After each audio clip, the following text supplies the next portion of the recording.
3 दिन 3 तिथियां 3 बार 3 नक्षत्र 3 घड़ी 3 पल, जिसमें बाबा शूल भी धारण करते हैं। और शूल अकेले धारण नहीं करते महाराज, जो धतूरा होता है ना, दर्शन करें धतूरे के कांटे कांटे सा होता है धतूरा, तो वो धतूरे के साथ में बाबा शूल धारण करते हैं, बेलपत्री के शूल को। ये बहुत बहुत आनंदमय कथा है महाराज जी, जिसके जीवन में हमेशा कांटे ही मिले हैं। बेटी बड़ी हुई तो घर में मायके में दुख देखा, और मायके से गई ससुराल में तो ससुराल में दुख देखा।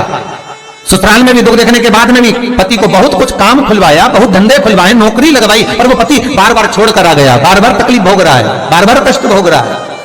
फिर थोड़े दिन काम करता है, थोड़े दिन छूट जाता है, फिर व्यापार में बढ़ता है, फिर छूट जाता है, फिर कोई दुकान खुल गई, थोड़े दिन अच्छी चली, फिर वापस वहीं घर पर आकर बैठ गया। अर्थात उसके जीवन में वो शून्यता चल रही है।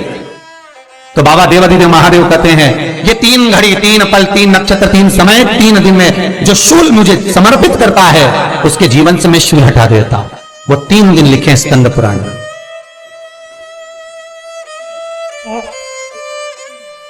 महाराज बैसाख महीने में जो प्रदोष आती है, बैसाख के महीने में बहुत ध्यान से सुनना भाई, जो अपनी जिंदगी से बहुत तंग आ गए हो, परेशान हो गए हो, कष्टमय जीवन जी रहे हो, बहुत दुखी हो गए हो, उनके लिए ये स्कंद पुराण का चरित्र फिर मिले ना मिले, आप प्रेम से सुन लो। आओ, पहला बैसाख महीने की प्रदोष,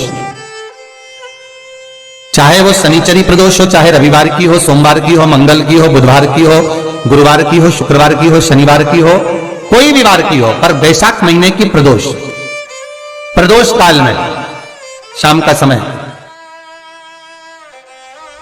सूर्य डूब रहा हो, बस डूबा ही हो, और उस समय पर सूर्य के डूबन के तुरंत बाद बाबा को धतूरे के साथ में बेलपत्री ना चढ़ाते हुए बेलपत्री के वृक्ष के 7 कांटे बाबा के शिवलिंग पर समर्पित करे जाते हैं महाराज, अपनी जिंदगी में अड़चनों को हटाने के लिए। फिर आप जिस व्यापार में उतरे, जिस व्यवसाय में उतरे, जिस नौकरी में उतरे, आप दिल से करें, आपको तरक्की मिलेगी। आप हार नहीं सकते, नीचे नहीं आ सकते, उन्नति पर ही चढ़ेंगे। एक वैशाख मास की प्रदोष, दूसरा शिवरात्रि के दिन मध्याह्न का समय महाराज, जो बड़ी शिवरात्रि होती है माघ की, बड़ी शिवरात्रि के अंतर्गत मध्याह्न का समय है, दोपहर के ठीक 12 बजे, चाहे फिर वो कोई भी दिन हो महाराज, शिवरात्रि जिस दिन पड़ रही हो, उस दिन भी धतूरे के साथ बाबा को 7 कांटे बेलपत्री के वृक्ष के समर्पित होते हैं महाराज। इसमें आप ये वाले जो कांटे हैं, जो शिवरात्रि के दोपहर 12 बजे वाले हैं, अगर कोई मदिरा पीने वाला हो, व्यसन में डूबने वाला हो, कोई जुआ खेलने वाला हो, कोई गलत वैश्यावृत्ति करने वाला, या अपने मार्ग से विचलित कोई व्यक्ति है, उसके लिए भी ये कांटे बहुत काम आते हैं महाराज। दूसरा, पार्वती तेरे द्वारा तेरे नयन अश्रु से जो प्रकटा हुआ बेल का वृक्ष है, द्वितीय शूल मैं वहां धारण करता हूं। तृतीय शूल, तीसरा शूल जो वर्णन करा गया महाराज, भगवान श्रावण के महीने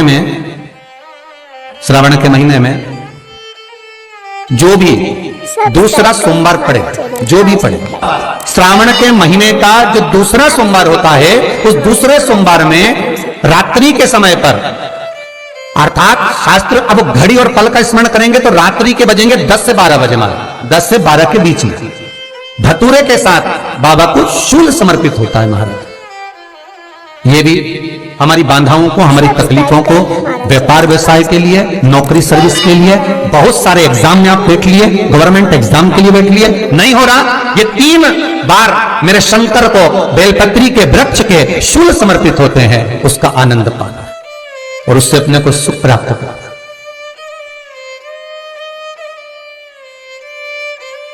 कि बाबा भोलेनाथ जी के नयन अश्रु से जो प्रकट हुआ वो रुद्राक्ष का पौधा है, माता पार्वती के नयन अश्रु से जो प्रकट हुआ वो बेलपत्री का पौधा है, और उमा और महेश, जिस महेश के वंशज हैं महेश्वरी, जिनकी 12 धाम प्रगति है भगवान महेश के द्वारा।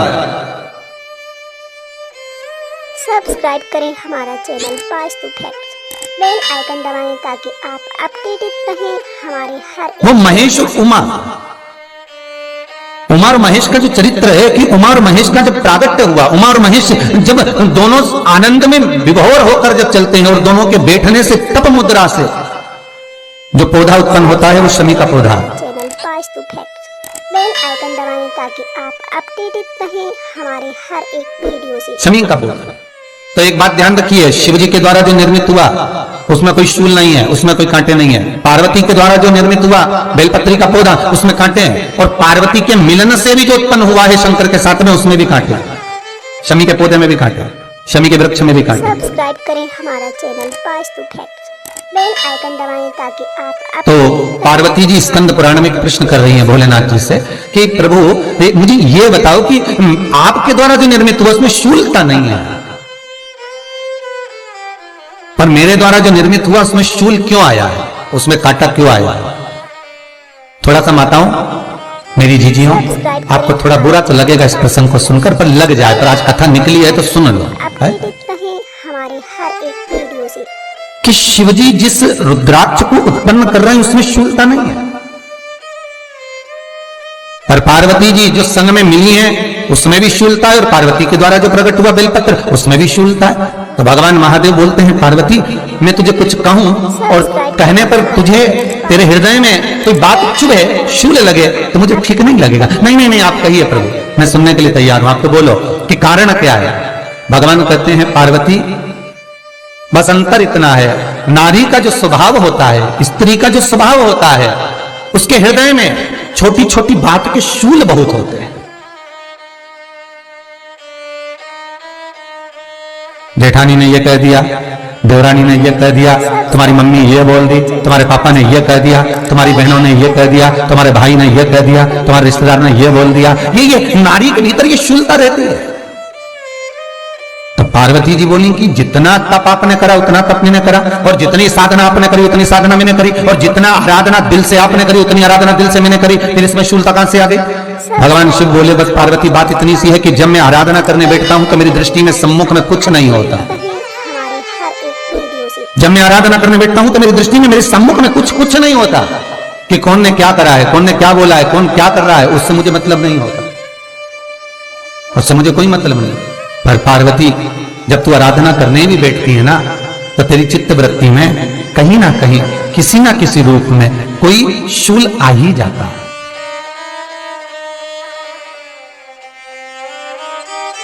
सब्सक्राइब कई माताओं की आदत देखी साहब, भगवान की सेवा करने बैठी है तो भी भीतर थोड़ा सा शूलता भरी हुई है। महाराज बताओ, इतने सारे भगवान इकट्ठे कर लिए, मैंने बोला था बहू से कि वहां रख लेती है, बताओ इतने सारे यहाँ पर लाकर रख दिए हैं, अब इसकी सेवा करना पड़ रही है, अब ये करना पड़ रहा है। प्रसाद लेने के लिए रसोई घर में गई, भगवान का भोग लगाने के लिए, तो उसमें भी शूलता आ गई। इतने घंटों से मैं सामान ढूंढ रही, फ्रिज में मिल ही नहीं रहा, मैंने रखे गई थी, भगवान जाने कहाँ चले गए। चैनल वास्तु फैक्ट्स भगवानों को वस्त्र पहना रही है तो शूलता है। अलमारी का ड्रॉज खोला, इसमें मैंने सामान रखा था, ना जाने भगवान का श्रृंगार कहाँ चले गए, कौन ने हाथ लगाया, फिर शूलता आ गई। भोजन करने बैठे तो शूलता है, कोई कार्य के लिए जा रहे हो तो शूलता है। अर्थात कहीं ना कहीं नारी के जीवन में शूलता बनी हुई है। और पार्वती जब तुम भजन करो, तप करो, साधना करो, भक्ति करो, उसमें शूलता नहीं होना चाहिए।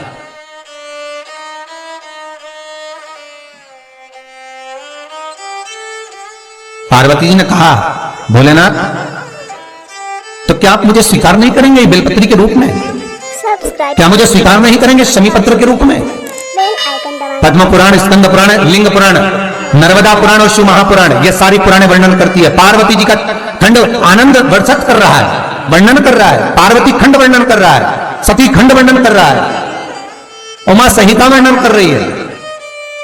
क्या आप मेरा ये बेलपत्र का स्वरूप आप धारण नहीं करेंगे? इसमें शूलता इसलिए भगवान कहते हैं नहीं नहीं, धारण तो करूंगा पर शूल धारण नहीं करूंगा, मैं शूल धारण नहीं करूंगा। मतलब बेलपत्री में है जो कांटे लगे रहते हैं, बेलपत्री की उस डाली के अंदर जो कांटे शूल रहते हैं, भगवान शिव वो धारण नहीं करते। आप उस बेलपत्री को आप बड़े प्रेम से, आनंद से पत्ते को निकाल लीजिए, तोड़ लीजिए, उतार लीजिए, और फिर भगवान को वो प्रेम से समर्पित करो तो भगवान स्वीकार करना। पर भोलेनाथ सब्सक्राइब करें ये हमारा चैनल वास्तु बेलपत्री का जो वृक्ष है मेरे नयन अश्रु से उत्पन्न हुआ है, मेरे द्वारा उत्पन्न हुआ है, हमारे हर फिर तो इन कांटों की कोई महत्वता ही नहीं है, इन शूल की कोई महत्वता नहीं है। पार्वती केवल